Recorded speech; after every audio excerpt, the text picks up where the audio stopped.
It was the best of meters, it was the worst of meters. Howdy everybody, Steve here, KM9G. Today we're going to replace my MFJ meter. MFJ's gone now, and I've been linking to the Nisei version for a while, but IntelliTron has a version of these, and I actually don't know who makes this thing. But it has been an old faithful friend for a while, and there's some stuff out there about SWR and reflected power and how it affects the forward power reading. And quite frankly, I think all of y'all are suffering from SWR Derangement Syndrome. SWR isn't the be-all and end-all, but it is very nice to know. Your radio is happiest at 50 ohms, but it's an antenna system that is more than just your radio. So we track this stuff really hard, and we want to know the SWR of all of our antennas and everything else. But really, if you want to get right down to brass tacks, you need an SWR meter in the radio, which most of them have. You need one outside of the radio to prove that the one in the radio isn't lying to you. You need one on the other side of your antenna tuner if you have one, to see the difference between the front side and the back side of the tuner. And then you need one at the base of your antenna to account for all of your coax losses. And that one's got to be a remote read. So all your SWR meters need to be taken with a grain of salt. We've said this many times before, but pretty much anything below 2-to-1 is going to be fantastic. And a 2-to-1 SWR is like an 11% loss. In the grand scheme of things, it ain't much. At a 100-watt radio, 11% loss, not too much. At a 5-watt radio, 11% of 5 watts, still ain't all that much. I mean, it's something, and we should strive to be better at every chance, but let's get over to the review. So here is the old faithful, the MFJ 849. And now we're going to try something different. This is the CQV SWR 508. And did you notice I didn't plug it in because it's battery operated, which is also going to affect its SWR. If the power internal is below a certain voltage and it doesn't have the right kind of voltage regulator to get the power to the internal readings devices, that might affect your measurements too. Again, you just want to know that you're close enough. That's all that really matters. And it's got that cool zombie green color to it. So what we have at the top is Digital SWR Meter 508. I like the digital versions because I want you to be able to read this easily, and depending on camera angle, it doesn't change the orientation of the needle or anything. So that's why I have the digital meters. We've got a forward power graph. We'll show you some power readings. We're at 3.85 volts on the battery here. This is made by BG5CQV, which tells you why it's got the CQV name on it. We've got power, we've got SWR, we've got power max, we've got reflected power, we've got antenna wattage and efficiency. Everybody talks about efficiency. It's the new 4-letter word of ham radio. Forward power and SWR in big numbers. And down here, we only had forward power and reflected power and SWR. So there's some extra information up top here. And this one is good for 200 watts. And I think that one, I think the top one is also. Yep, I just checked. They're both good for 200 watts total power input. Now, in order to make this really work out well, you need to remove as much stuff from your device under test, which usually is your radio. You're trying to test your transmitter's output power. But you might also be trying to test your antenna match. Who knows? So to that end, I'll be using some ABR coax, and these are 1.5 foot jumpers of their 218. What do they call this stuff? Everybody's changed the names of coax cables now. Yeah, so this is their RG8X product, but they call it 218 ATC. And then I have a host of dummy loads. I have my old trusty cell wave dummy load. This was pulled from a cell tower site. It's got an N connector on it and goes to a SO239, so I can do PL259 work. And then this guy here is a BNC inductive tap. And underneath there's this little black box, and in here there's this loop of wire that goes from the BNC connector, and it just kind of goes past the N connector here in order to be able to sample what's going on without overpowering your meter device. And then I've got these little dummy loads here. We're not going to test all of them, but this one's SMA male, and I've got a female union in it, so it's quick and ready for me to gain access to. This one is rated at 10 watts. This one here's got a PL259 on it, and it is an old-fashioned realistic Radio Shack brand. And this one is rated at 15 watts. And then the big boy. This one's brand new to the shack here. This one is a 100-watt dummy load, and it runs from DC 0 megahertz to 1 gigahertz, and it's supposed to be 50 ohms the whole way out. So this will eliminate one piece of coax. This one, I can kind of eliminate the coax, but I kind of don't want to eliminate the coax because that's a lot of weight hanging off of the back of the meter.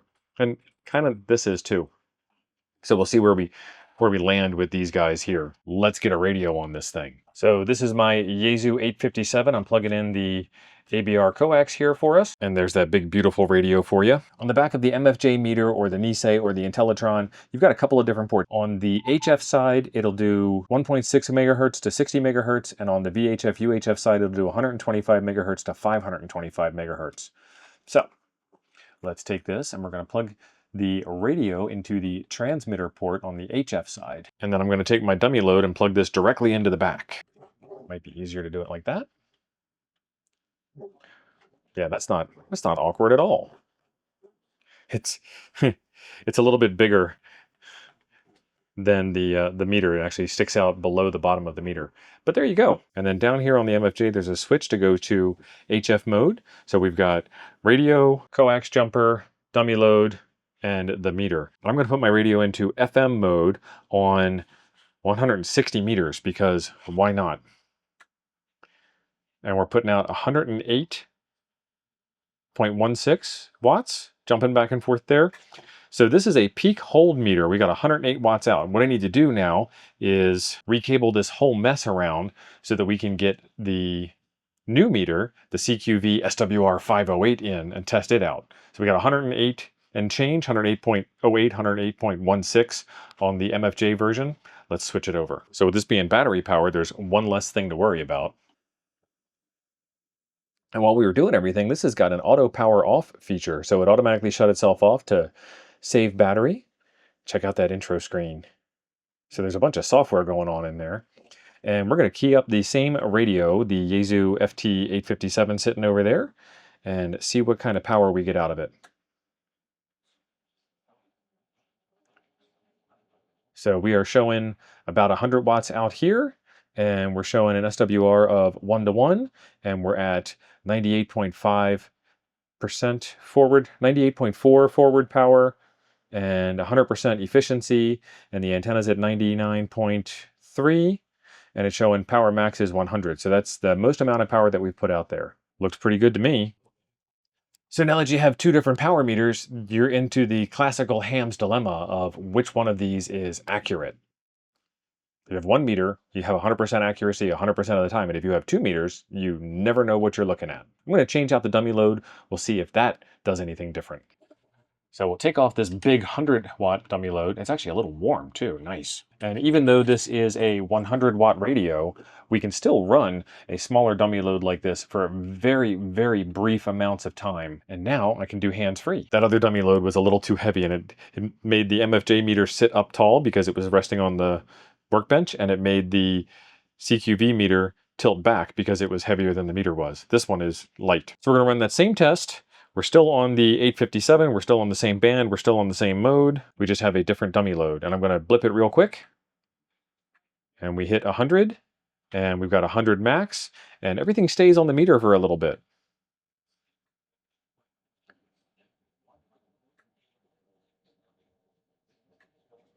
And then, yep, that dummy load is still cool to the touch back there. So you can see on the CQV meter that the dummy load has made a difference already. Let's switch it over to the MFJ meter and see what the MFJ meter has to say. And this goes on the bottom. And that one sits on a little bit better. And now let's test these out again. 106, so we lost 2 watts. And 1.01 SWR. Yeah, 106, and it was 108 before. So everything matters in your setup. Now for grins, I'm going to switch over to the cell wave dummy load, which means I need to bring in another piece of ABR coax in order to finish out this test. And here's a neat little trick for you. Get these guys started, your PL259s, get them started. In the bottom, they have teeth. And so what I do is I get it started, and then I get it set where I want it set. And then these guys here will move so that the teeth line up the way that they should line up. Otherwise, your teeth are controlling everything. So there's both of those guys plugged in, and we're into the MFJ meter. So same setup, dummy load number 3. What kind of power do we get? 106 again. So we're still losing 2 watts on that dummy load, the cell wave version. So that means this dummy load's still warm. Wow. So that means that this dummy load gives me 2 extra watts of forward power. So I'm going to get these guys switched over to the MFJ meter. So I'm going to get these guys switched over to the CQV meter, and it is transmitter on the left. So I'll get that plugged in, and antenna on the right. So we've got Yaesu 857 into the CQV power meter, which is then into the cell wave dummy load. Let's take a look. 99.2. Interesting. And if you take a look at your forward power meter up here, your graph, one of these is your radio transmitter, and the other one, the yellow one is the transmitter, and the green one below it, you'll see too, is the antenna.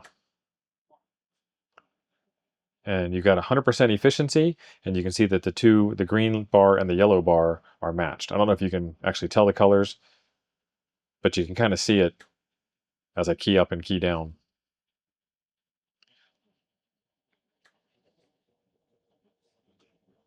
So whenever you see a power reading or an SWR reading anywhere across the internet or in a book or in a magazine or anything like that, just keep in mind that your measuring device and their measuring device and your measuring conditions are a lot different. In a previous video, I actually had a GMRS radio and a couple of different kinds of coax jumpers, and I standardized on these ABR jumpers just to remove one more thing. This way I always know that my jumpers from ABR are the ones that I use for these tests, because it makes a difference on what the meter shows. And it was a pretty profound difference in the GMRS video. I will link that one in the description down below for you as well. So one of the things I really like about the MFJ meter is it's 1 meter, it's great big numbers, it's backlit, and it shows up really good on camera. And when I say 1 meter, I mean it's 1 meter for HF and for VHF and above. So that's something that this CQV meter doesn't do. So you know what we do on this channel. The next thing that has to happen is we've got to take this thing apart. Let's get over to the workbench. Well, we've been at the workbench the whole time, haven't we? Quick, to the overhead. All right, this is the CQV meter, and I've got my trusty ham toolkit here. This is the RAR-top screwdriver set, and these they look like number 2 Phillips, I think. Yes, number 2 Phillips. And there are a bunch of screws all over this thing, so we're just going to take off screws until we get to the end of this route. BG5 CQV has a little sticker here, a tamper evidence sticker, because it's going to be gone here in a second in order to get into this box. Nice. So there's your battery. That's one of those spicy pillows, 4,000 milliamp hours. And there is your printed circuit board and your display. And there's an SD card slot on the display. Nice. So maybe some firmware upgrades in the future.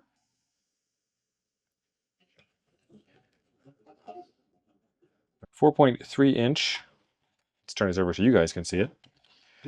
4.3-inch TFT SWR version 2.0, 2024-618 transmitter, antenna. Pretty well built circuit board there. We've got a USB port on the back. I haven't showed you that yet.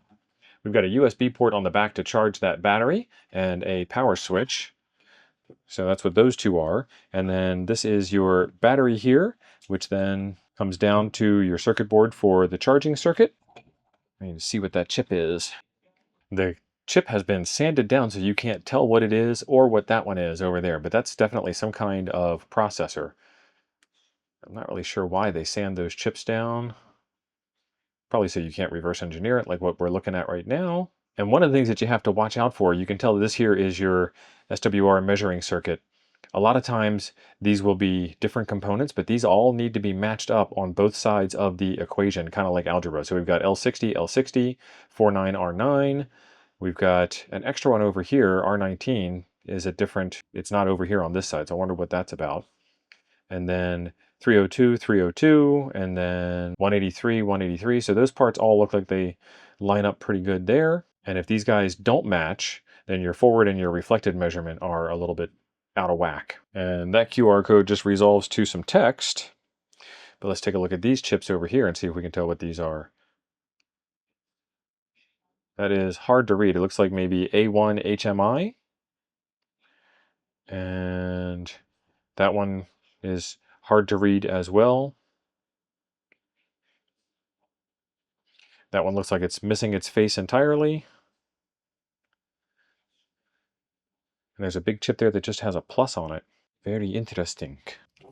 I would imagine that this is just an off-the-shelf display panel and all of the magic happens here. And one of the things that I was looking for that I didn't see before is hiding right here. You need to have an SWR bridge in order to measure SWR. And so there's your binocular toroid hiding behind there, and you've got your windings on it and your throughs on it, and that's how you do your measurements. And then there's some computing power inside of that guy there to figure it all out. Overall, pretty good inside, and it is a much larger box than it needs to be, but hams buy things based on size. If this thing was smaller, then people would be a lot more skeptical about it than they already are. So I just finished putting it all back together. Let's verify it still works. We got the beep. I guess that's for like an overpower or something. And down the bottom, you can see some numbers. Let me turn it back on so you can see those again. It says firmware 105 version 201, and then there's a 10 up there, and I'm not sure why there is a 10 there. I would really like it if this thing had the ability to do VHF, UHF, but it does the job. And maybe they made it that size so it's very close in size to the MFJ unit, because they're a pretty good match in size in all different dimensions. So what do you think? Do you trust a MFJ relabeled, I think it's Nisei, Nissei, that makes this meter? Or do you trust the IntelliTron version of the same thing? Or do you trust this SWR meter from Amazon that I showed you today? I think this one looks pretty good. I got lots of light, so it's hard to see in the glare, but it's actually really easy to see in the shack. And it's not overpowering in terms of the light on the display. What kind of meter do you trust? Leave me a comment below the video here, and on your way past there you will see links for the different meters and dummy loads and things that I have shared with you today. And I've used this MFJ for quite a while. You can see it's beat up. I probably had it for about 4 or 5 years now, and I've been pretty happy with it, but the numbers have been a little off at times, and it's been bugging me. And I still don't know if it's good, bad, or indifferent, because now I'm on a second meter and you saw that those two numbers don't line up. Very interesting stuff. Let me know your thoughts, and I will see you in the next video right over here. Thanks for being awesome.